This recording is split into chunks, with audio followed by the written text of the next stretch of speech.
کیا آپ کو پتا ہے کہ ایک مسلمان کی زندگی کا سب سے خطرناک پل کون سا ہوتا ہے؟ وہ پل نہیں جب وہ بیمار پڑتا ہے، وہ پل نہیں جب وہ غریب ہو جاتا ہے، سب سے خطرناک پل وہ ہوتا ہے جب وہ ایک گناہ کرتا ہے اور سوچتا ہے اتنا تو چلتا ہے۔ لیکن اسلام میں سارے گناہ ایک جیسے نہیں ہیں۔ کچھ گناہ ایسے ہیں جنہیں اللہ اور اس کے نبی صلی اللہ علیہ وسلم نے خاص طور پر بڑا گناہ کہا ہے، اور دلچسپ بات یہ ہے کہ بہت سے مسلمان روزانہ ان میں سے کوئی نہ کوئی گناہ کرتے ہیں بنا یہ جانے کہ وہ اصل میں کتنا بڑا گناہ کر رہے ہیں۔ آج ہم 14 ایسے گناہ سمجھیں گے، ایک ایک کر کے، ہر گناہ کے پیچھے کی وجہ جانیں گے، قرآن کی آیتیں دیکھیں گے، نبی کی حدیثیں دیکھیں گے، اور آخر میں آپ کو پتہ چلے گا کہ ان سے بچنے کا طریقہ کیا ہے۔ تو چلیے شروع کرتے ہیں۔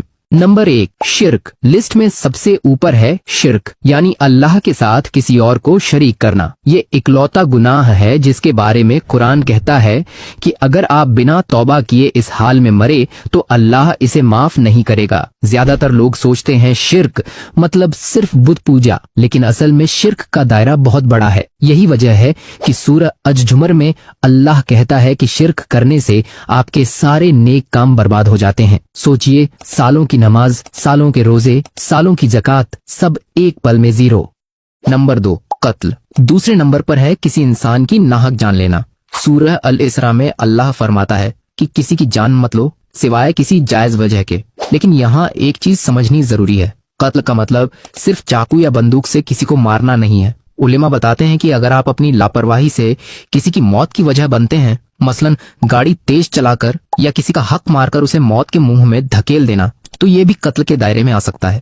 نمبر 3، ماں باپ کی نافرمانی۔ اب یہ والا گناہ بہت لوگوں کو حیران کرتا ہے۔ ذرا سوچئے، یہ کسی اجنبی کے ساتھ بدسلوکی کی بات نہیں ہو رہی، یہ ان 2 لوگوں کی بات ہو رہی ہے جنہوں نے آپ کو پیدا کیا، پالا اور آپ کے لیے اپنی زندگی لگا دی۔ سورہ اسراء میں اللہ نے اپنی عبادت کے حکم کے ترنت بعد ماں باپ کے ساتھ اچھے سلوک کا حکم دیا۔ یہ کوئی اتفاق نہیں، یہ دکھاتا ہے کہ اللہ کے نزدیک ماں باپ کی عزت کتنی اہم ہے، اور نبی صلی اللہ علیہ وسلم نے ایک بات بتائی، اگر آپ کی دعائیں قبول نہیں ہو رہی تو ایک وجہ یہ بھی ہو سکتی ہے کہ آپ اپنے ماں باپ کے ساتھ اچھا سلوک نہیں کر رہے۔